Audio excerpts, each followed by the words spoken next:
সুনানে আবু দাউদের এক বর্ণনা বিষ্ণু ইসলাম বলেন, খুব চমৎকার একটি হাদিস, মনোযোগ দিয়ে শুনুন। তিনি বলেন, আনা যাঈমুন বিবাইতিন ফি রাবাদিল জান্নাতি লিমান তারাকাল মিরাআ ওয়া ইন কানা মুহিক্কান। আমি ওই ব্যক্তিকে জান্নাতের আঙ্গিনায় একটা ঘরের গ্যারান্টি দেই যে ব্যক্তি তর্ক করার সময় নিজে হক এটা জেনেও সে তর্ক থামিয়ে দেয়।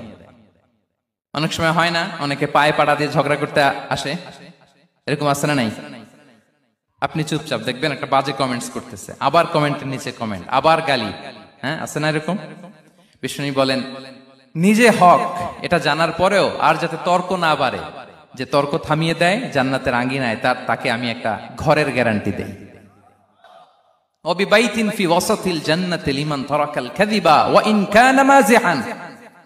আর ওই ব্যক্তিকে আমি জান্নাতের মাঝখানে একটা ঘরের গ্যারান্টি দেই যে ব্যক্তি কৌতুক করার সময়ও মিথ্যা পরিহার করে। করতেছে কৌতুক, ফান করতেছে আর কি, হি ইজ কিডিং, ফান করে, কৌতুক করে, কিন্তু